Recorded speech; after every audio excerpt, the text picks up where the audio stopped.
In 1911, Burnside was separated from much of Pulaski County by the Cumberland River. There was no bridge connecting the two sides. To enter the town or escape from it, you had to cross by ferry. And on one summer evening, that river may have been the only thing standing between two accused killers and an angry crowd determined to deliver its own form of justice. Tiger by the Tail, a hometown murders and mysteries snapshot. This story began with alcohol. That may not sound especially surprising to anyone familiar with the long history of alcohol debates in Pulaski County, but this was 9 years before national prohibition. At the time, Kentucky communities could already restrict liquor sales through local option laws. Legal licenses were becoming more expensive, temperance organizations were becoming more influential, and illegal liquor businesses were appearing in towns throughout the region. In larger cities, they were sometimes called speakeasies. In small Kentucky communities, they were known by a more colorful name, a blind tiger. A blind tiger, sometimes called a blind pig, was an illegal whiskey shop, often operating from a house, back room, or small private business. And in 1911, Burnside reportedly had one of its own, maybe more. But this was not simply a story about an illegal liquor dealer. The man accused of operating the blind tiger was also a Pulaski County deputy sheriff. His name was James Ellis. Ellis worked under Sheriff John Weddle, who had been elected to a 4-year term in 1910. In addition to serving as a deputy, Ellis operated a small establishment across the river in Burnside. Officially, he sold near beer. Near beer was a malt beverage containing little or no alcohol. It could legally be sold in dry territories. But there was an obvious enforcement problem. Without testing it or drinking it, it could be difficult to determine exactly how much alcohol it contained. Rumors began spreading that Ellis was adding alcohol to the beer and selling whiskey from the establishment. He was also accused of operating an illegal gambling business. Burnside residents began taking their complaints to the district magistrate, Andrew Jackson Beatty, commonly known as A.J. Beatty. A magistrate's authority was different in 1911 than it is today. Magistrates were sometimes called judges or justices of the peace. They could issue warrants, perform marriages, and conduct preliminary proceedings. Beatty reportedly felt that he could no longer ignore the accusations against Ellis. He issued warrants and authorized William Fountain Helton, known locally as Fount Helton, to bring Ellis before him. Helton was serving as a deputy constable. Court records also described him as physically disabled and unable to run. On July 14, 1911, Helton was sent to Ellis's soft drink establishment to make the arrest. What happened next makes this story difficult to explain. Instead of promptly taking Ellis before the magistrate, witnesses reported seeing Ellis and Helton riding together through Burnside in a buggy. The accused man and the officer sent to arrest him appeared to be drinking together. They were reportedly causing a disturbance, and Ellis was talking openly about killing someone. Sally Spencer was carrying milk and butter toward a store when she passed Ellis's buggy. She noticed Helton sitting inside. As she approached the store, she heard a man speaking in a quick, angry voice. According to Spencer, the voice said, "I would kill the damned SOBs. If I make a pass, I will fill them both full." Ellis then came through the store's screen door so quickly that he nearly ran over her. He returned to the buggy and drove away. That was not the only threat witnesses remembered. Henry Ross, a clerk in one of Burnside's stores, asked Ellis whether he wanted anything. Ellis reportedly answered, "Yes, I want some damned man to jump on me so that I can kill him." Another witness heard Ellis say he was going to blow some damned man's lamp out. Dan Caskey recalled an even more direct warning. Ellis allegedly told him and another man, "Boys, stay in town tonight. I am going to kill some damned man." By then, Ellis was not whispering threats in a back room. He was reportedly announcing them in public. The question was whether anyone knew exactly whom he intended to kill. Later that day, Ellis and Helton finally arrived at Magistrate Beatty's office. The office was located at Beatty's residence above a store in downtown Burnside. Beatty was seated at his desk, writing papers beside his typewriter. Constable William Heath was sitting nearby. Ellis had apparently come to arrange bond on the charges against him. Waiting on Beatty's table, however, were additional warrants involving gaming and disorderly violations. 4 men were inside the room: Magistrate Beatty, Constable William Heath, Deputy Sheriff James Ellis, and Deputy Constable Fount Helton. People were passing outside. Within moments, Shots began erupting from the room. When the shooting stopped, Beatty and Heath were lying on the floor. Both were dead. Burnside Marshal Joe Lewis heard the gunfire and ran toward the office. As he approached, he saw Ellis and Helton walking from the room. Both men were carrying pistols. Ellis reportedly told the marshal, "We surrender. We'd done what we had to do." Lewis asked what they had done. Ellis answered, "We have killed Esquire Beatty and Bill Heath." Ellis and Helton surrendered without further resistance. A message was sent to Somerset. Sheriff John Weddell, Judge R.C. Tarter, and several deputies immediately headed toward Burnside to retrieve the prisoners. They crossed the Cumberland River and took the men into custody.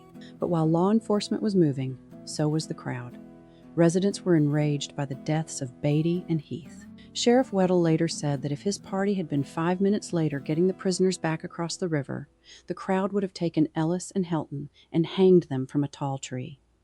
The officers barely reached the ferry and pushed away before the crowd arrived at the riverbank. For a few critical moments, the prisoners were beyond the crowd's reach, but only because they were on the water. Unable to seize Ellis and Helton, the crowd turned toward Ellis's suspected blind tiger. They destroyed it. The little establishment that had helped ignite the controversy was razed to the ground. The blind tiger was gone, but the legal battle was only beginning. Ellis and Helton were brought to Somerset and placed in jail. Circuit Judge B.J. Bethurum called a special session of court. He did not believe the case could safely wait until the next regular term. The deaths involved 2 respected public officials. Public anger was intense. Officials feared that another mob might form and attempt to remove the prisoners from jail. At their preliminary hearing, Ellis and Helton waived an examining trial. They were arraigned before Judge R.C. Tarter and ordered held without bail. They remained under heavy guard. But while both men admitted taking part in the shooting, neither would accept responsibility for killing Magistrate Beatty. The prisoners were kept apart and questioned. Ellis said that when they arrived at the office, Constable Heath stood and began reaching for his pistol. Ellis claimed that he drew his own weapon and shot Heath 4 times, but he insisted that he did not know how Beatty had been killed. Helton gave a somewhat different version. He said Heath suddenly stood and pulled his gun. Helton claimed that he grabbed Heath from behind to keep him from shooting Ellis. According to Helton, Heath was a much larger man and easily broke free. Helton said he then feared Heath would kill him, so he shot Heath in the abdomen. Ellis, he said, then began firing. Their accounts attempted to explain Heath's death, but they left one enormous question unanswered. Who shot Magistrate Beatty? Physical evidence complicated their claims. Witnesses described Beatty as having been shot at close range while seated. His clothing reportedly caught fire during the shooting. Beatty's own mother entered the room and extinguished the flames. An examination found that Beatty had been shot 3 times in the back. Constable Heath's pistol had not been fired. Investigators also determined that Beatty and Heath had been struck by bullets from 2 different pistols.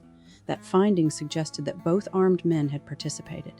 Yet Ellis and Helton continued denying that either of them had shot Beatty. The prosecution began assembling witnesses. One person reportedly saw the events through a window. Another witness claimed to have overheard Ellis and Helton discussing the deaths earlier that day. Newspapers reported that more than 150 witnesses had been summoned.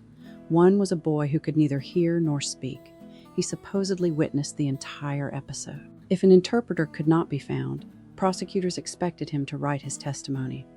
There was also talk of a secret witness whose identity would not be revealed until he testified. According to the newspapers, that person was the only witness who could identify who had shot Magistrate Beatty. The case was becoming one of the most closely watched trials Pulaski County had ever seen. The courtroom was packed when proceedings began, but selecting a jury proved nearly impossible. The story was too well known, the victims were too respected, and public opinion was too strong. Attorneys could not agree on a jury composed of Pulaski County citizens. The court therefore looked outside the county. On August 4th, the case was delayed because important witnesses were absent. Ellis and Helton were transferred to the jail in Danville for protection from another possible lynching attempt. The trial resumed on September 11, 1911. 100 men from Lincoln County were summoned to Pulaski County as potential jurors. It took 3 days to seat a jury. James Ellis was tried first. The defense attacked the eyewitness accounts. Ellis's attorney argued that witnesses had described the shooting differently and that the inconsistencies created reasonable doubt. He portrayed Ellis as a man being persecuted rather than fairly prosecuted. The trial was not merely legal, it was deeply personal. During parts of the closing argument, Ellis held his youngest child in his lap while his other children played around his knees. His wife, sister, and children remained close as the jury considered whether he would live or die. The jury deliberated for approximately 3 hours, including a break for supper. At 8 o'clock on Saturday night, the jurors returned. The courtroom was crowded. Judge Bethurum ordered Ellis brought before the court. Foreman E.B. Denham stood and read the verdict. We, the jury, find the defendant guilty and fix his penalty at death. Ellis showed little outward reaction. His expression reportedly changed very little. His wife threw herself into his arms and cried. His sister cried aloud. His children clung to his neck. Ellis attempted to calm them. The first jury ballot had been 11 votes for death and 1 for life imprisonment. On the second ballot, all 12 jurors voted for death. It was the first death sentence imposed by the Pulaski County courts in many years, but Fount Helton had not yet been tried. Because of the continuing difficulty finding impartial jurors, Helton's jury was brought from Casey County. On September 23, 1911, the jury found him guilty of willful murder in the death of Magistrate Beatty. But unlike Ellis, Helton escaped the death penalty. His punishment was life imprisonment. Helton reportedly sat unmoved while the verdict was read. He displayed little unusual concern. The case charging him with Constable Heath's death was continued to the February 1912 term, so 2 men entered Beatty's office together. Both admitted shooting Heath. Both denied shooting Beatty. Ballistics indicated that 2 pistols had been used, yet 1 man received death, while the other received life in prison. The story took another turn after the verdicts. Someone warned a deputy sheriff that Ellis was planning to escape from the Pulaski County Jail. When the deputy jailer inspected Ellis's cell, he found Ellis attempting to saw through the bars. 4 saws and a bottle of acid were hidden inside. Ellis was quickly transferred back to the jail in Danville. Helton was formally sentenced and sent to the penitentiary. Ellis appealed his conviction. He lost.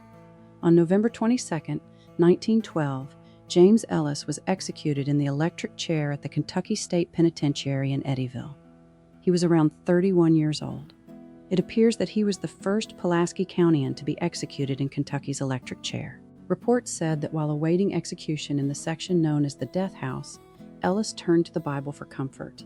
More than 12 years had passed since the gunfire in Beatty's office. Fount Helton's life sentence also proved to be less than permanent. In 1926, Helton was paroled and returned to his home near Parker's Lake in McCreary County.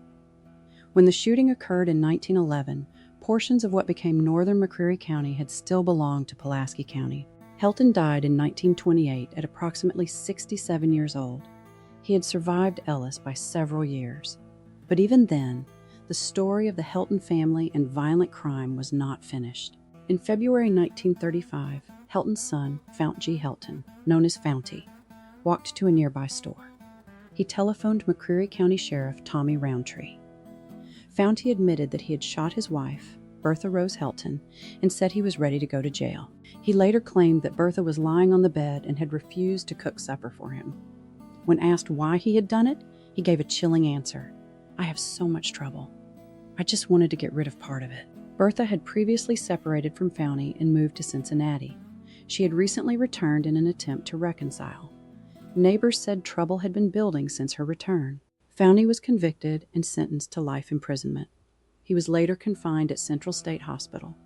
He died there in 1943 at the age of 48. But the event remembered as Tiger by the Tail began decades earlier with a disputed drink in a small Burnside establishment. A deputy sheriff was accused of selling illegal whiskey. A magistrate issued warrants. A deputy constable went to make an arrest. By the end of the day, 2 public officials were dead. A suspected blind tiger had been destroyed. 2 prisoners had narrowly escaped a mob by ferry, and Pulaski County prepared for what newspapers called one of the most sensational trials in its history. The prosecution was able to convince 2 juries that Ellis and Helton were responsible for Magistrate Beatty's death. Although witnesses and physical evidence challenged their stories, each man carried his denial to the end. More than a century later, the case still leaves us asking, what happened inside that small room above a Burnside store? and which man fired the bullets that struck Magistrate Beatty in the back. Though the evidence says 2 guns were used in his assassination, we can't know for sure. But life moved on, as it always does. The blind tiger disappeared. The old ferry crossing changed. The courthouse offices changed. Generations passed. And old Burnside is underwater. But the story remains. A story of liquor, law, threats, gunfire, mob justice, conflicting testimony, a hidden witness, 2 outside juries, and a river crossing that may have prevented 2 more deaths. This was Tiger by the Tail, one of Pulaski County's most extraordinary stories. Special thanks to the photo collections preserved by the Burnside Historical Society. Follow for more hometown murders and mysteries. Like and share to help keep our local history alive. Comment if you have a connection to the story or if you have read a different account. There is always more than one telling for every story. Follow our podcast on YouTube at Gen G at Somerset Sleuths 25. You can also find us on Facebook at Lake Cumberland Tactical Innovations. And ask about our subscriber group for exclusive stories, original source material, and deeper conversation. Until next time, keep asking questions, respect the generations that came before us, and remember, the history beneath our feet belongs to more than one generation.